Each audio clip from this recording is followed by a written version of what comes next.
Fat Joe is being sued for $20 million from his hype man. So this lawsuit was filed against him by someone that was in his camp. This guy's name is Terrence Dixon, aka TA, and the attorney is no other than Tyrone Blackburn. This cites Trafficking Victims Protection Act and Civil RICO, and this case was filed in the Southern District of New York. So the defendants list is Joseph Antonio Cartagena, aka Fat Joe, Pistol Pete Torres, Richard Rich Player Jospitre. Then there's Erica Juliana Moreira, Moreira, Sneaker Addict Touring LLC, Slate Inc., and Rock Nation. Now, this complaint is 157 pages. Now, this does come with a trigger warning. It says this document contains highly graphic information of a SN nature, including SA. Additionally, there are graphic details of ST and other criminal activity orchestrated by the defendants. It says plaintiff Terrence Dixon, aka TA, by and through his undersigned counsel, TA Blackburn Law PLLC, brings this civil action against defendants Joseph Cartagena, Fat Joe, professionally known as Fat Joe, Pete Pistol Torres, Richard Rich Player Jospitre, Erica Juliana Moreira, Sneaker Addict Touring LLC, Slate Inc., Rock Nation LLC, and John Doe's. So it says asserting civil claims for violation of the Trafficking Victims Protection Act, the Racketeer Influence and Corrupt Organization, aka RICO, and related violations under New York and Florida law, including unjust enrichment, quantum merit, fraudulent concealment, fraud, intentional infliction of emotional distress, and of money laundering. This action arises from a deliberate and sustained campaign of exploitation. An internationally recognized entertainer manipulates and abuses a creative partner through an organized network of enforcers, associates, and shell companies. Defendants systematically engaged in coercive labor exploitation, financial fraud, sexual manipulation, violent intimidation, and psychological coercion against plaintiff Dixon, all intended to enrich defendant Fat Joe and his associates while deliberately suppressing, silencing, and erasing plaintiff's substantial creative, artistic, and commercial contributions, which were foundational to defendant Fat Joe's professional success and personal brand. So for the preliminary statement, number one, I'm going to skip that because it's what I just read, but I'm going to go to number two. It says for more than 16 years, plaintiff Terrence Dixon dedicated his talent, labor, and loyalty to defendant Fat Joe. During that period, plaintiff acted not only as Fat Joe's hype man, but also contributed as a lyricist, background vocalist, security team member, and creative collaborator. Despite plaintiff's integral contributions, defendant Fat Joe systematically excluded him from fair compensation, proper attribution, and the substantial royalties and profits generated from his creative labor. Instead, plaintiff was consistently underpaid, denied songwriting credits, and deliberately concealed from royalties and back-end compensation. Plaintiff Dixon contributed lyrics, vocals, and creative direction to numerous commercially successful songs performed and monetized by defendant Fat Joe, including but not limited to the hits Congratulations, Ice Cream, and Money Over Bees. Dixon's creative fingerprints, distinctive voice, and stage presence are embedded in multiple critically acclaimed and commercially lucrative albums from which defendant Fat Joe continues to profit without recognition or fair compensation to plaintiffs. Defendant Cartagena's exploitation extended beyond financial fraud. He employed his industry influence and power dynamics to subject plaintiff to psychological coercion and economic control, forcing plaintiff into humiliating situations, including acts performed under duress and surveillance, accompanied by threats of abandonment in foreign countries if plaintiff refused compliance. Defendant Fat Joe deliberately withheld travel accommodations, misappropriated per diem payments, and exploited plaintiff's financial dependence to ensure submission, silence, and domination. Assisting defendant Cartagena in maintaining his criminal enterprise were key associates and enforcers including Pete Pistol Torres and defendant Richard Rich Player Jospiter. I don't know how to pronounce that. Number 9, Torres and the J Dude actively engage in physical threats, violent assaults, and intimidation tactics, and Fat Joe's explicit instructions, sustaining a climate of fear and coercion against plaintiffs and others who challenge the enterprise control. Number 10, defendant Eric Juliana Morera further facilitated Cartagena's Fat Joe's fraudulent schemes through unauthorized legal representation, fraudulent corporate filings, and the creation of deceptive corporate structures, and enabled the concealment and diversion of proceeds owed to plaintiff and the laundering of illicit funds. Corporate defendants Slate Inc. and Sneaker Addict Touring LLC served as instrumental vehicles for the enterprise's sophisticated financial fraud and money laundering schemes. Slate Inc. operated as the central financial conduit, systematically concealing illicit proceeds. At the same time, Sneaker Addict Touring LLC fraudulently secured federal Paycheck Protection Program loans by falsifying business activities and diverting federal funds into the enterprise.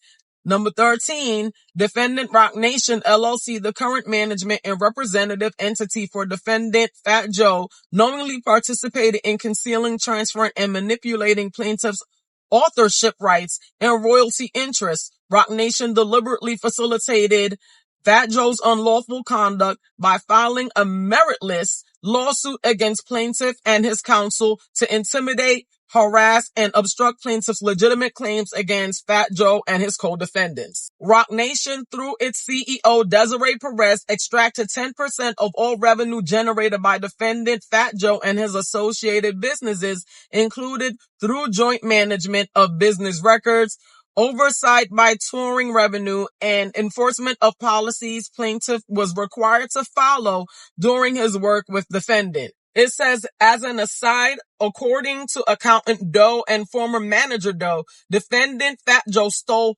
hundreds of thousands of dollars from Rock Nation and their CEO Desiree Perez when he accepted cash payments of up to $500,000 for performances he secured independent of Rock Nation. Upon information and belief, defendant Fat Joe's actions went against his agreement with Miss Perez. Child, I just got started. This is 157 pages. I'm only on page 10, but they showing pictures. Erica Juliana Morera. Yeah, they not playing, child. And they're talking about everybody and their involvement. So right here, they have forced exhibitionism and enterprise of actual culture. Defendant's coercive control over plaintiff was not limited to financial manipulation and abandonment. He routinely employed verbal intimidation and psychological threats to maintain plaintiff's submission. As previously stated, defendant frequently told plaintiff that no one exits Terror Squad in one piece, a chilling phrase meant to reinforce the consequences of disloyalty or challenging his authority. The defendant repeatedly referenced what happened to former Terror Squad artist Cuban Link, who was physically assaulted and slashed across the face, leaving him with permanent nerve damage and visible scarring. And here, get that out the way. And here, look, they showed Cuban Link before they said the assault of the slashing and how he looks now. I don't know if you can see it. I zoomed in. So that's what it looks like, they're saying. So they're having some receipts here. I mean, for the most part, this lawsuit is very detailed. That's all I'm going to say. Enterprise's use of violent and threatening coded language. So the Dern, Fat Joe or Fat Guy, the Don, Fat Joe, Boanches target females referred to as B's, payops, coerce, or violent X acts, Calpy to physically assault or slap, cooling, rectum or anus, ketchup, basically slashings. Mattenden is basically to off someone, theory, baby mother, wife, girlfriend, and Corpin to place a victim in a casket. And TA is actually saying that Fat Joe had instances with minors being involved. Minor Doe 1 was allegedly a 16-year-old Dominican girl residing in New York. In exchange for cash, clothing, and payment of her cell phone bill, defendant would get fellatio and other acts performed on him by Minor Doe 1. On one occasion, while driving in New York City, Minor Doe 1 asked the defendant for money to pay for her cell phone. Being notoriously cheap, the defendant claimed to be broke. This upset Minor Doe 1, who began yelling, cursing, and screaming. Plaintiff begged defendant to pay the minor's child's phone bill, which was less than $100. Minor Doe 2 is a Caucasian female. She is not a United States citizen. The defendant began having relations with Minor Doe 2 when she was 15 years old. After a concert overseas, defendant flew Minor Doe 2 to New York City and Miami, Florida on multiple occasions. Due to Minor Doe number 2 body being adolescent and not fully formed, defendant paid for her to get a BBL. Minor Doe 2 eventually left defendant and is now married to a professional athlete. They actually have receipts. The picture is here. Minor Doe 3. We have a Minor Doe 3. Minor Doe 3 is a Latino female who met the defendant when she was 15 years old, turning 16. According to plaintiff, defendant was in love with Minor Doe 3. He even contemplated leaving his wife. The defendant paid all Minor Doe 3's bills and even took her overseas to his tour stops. He brought her to Florida and would put her up in a condo he rented a few blocks from his house with his wife. In a recorded conversation, Minor Doe 3 and her 15-year-old cousin described in detail to plaintiff how inappropriate it was for defendant, who was in his late 30s at the time, to be fawning over children. Now, this is all alleged, okay? This is his version of events. But he said that there was a song that Fat Joe even wrote, and here are some of the lyrics. Now, she was only 16. Had to nurture that, give her some growth. Waited till I touched the cat. Told she going to have to work if she going to get ahead. Then she drove me berserk when she gave me some head. She says she learned this from the Corno flicks. Mommy, just stop talking. Just suck this. I ain't say her name yet, so let's say she nothing. Now watch me turn this nothing into something. Get it? Mommy, get in that kitchen. This is free base. Just cook it till it's hard then. And then there's other ones. In the lawsuit, he's even saying that Fat Joe covered up Andre Dre, Christopher Lyon from Cool and Dre's statutory great case of K-Rose. They even have an audio call of Rich Player, Pistol Pete, and the defendant, Fat Joe. So let's scroll to that. It says, in a recorded conversation, defendant Torres explicitly invoked loyalty to defendant Fat Joe, characterizing plaintiff's truth-telling as an unforgivable betrayal. Torres stated unequivocally that plaintiff needs to get dealt with and urged Percy to arrange an in-person meeting under false pretenses. The planned violence was framed not as a personal dispute, but as a necessary act of internal discipline and enterprise protection. So Pistol Pete said, I called you to try to get his number. Percy said, all right, and I called him, and he don't want you to have his number because he said you ain't been calling him. What you calling him for? And Pistol Pete says, no, that's fine, he right. As long as he keep himself away, as he don't come around the hood because he can't come around the hood. It's all good. My loyalty is to Joe. My thing is, if he violated Joe and you rock with Joe, I would expect and think that Percy's loyalty is to Joe. Then Percy says, my loyalty don't got to be questioned here. Never, not one time, you went on the internet and violated Joe. Nobody pounded you out. What are you talking about? And then Pistol Pete says, nobody ever violated Joe. What are you talking about? Percy, yes, you did. You went on Pistol Pete said nobody ever violated Joe. What are you talking about? And then Percy says, yes, you did. You went on the internet and violated Joe. You violated Khaled. You forgot. Did you forget? Percy said, no. Pistol Pete says, Khaled, yes, but I never violated Joe. And Percy said, you violated Joe too, bro. You violated Joe too. So basically, they wanted to set up whoever this person is, at the behest of Fat Joe.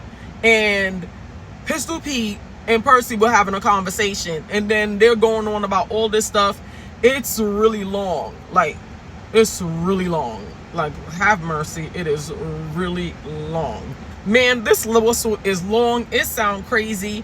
I'm just skimming through it, but the stuff that I've been reading, I wasn't even trying to do it this long. I was not trying to read this long.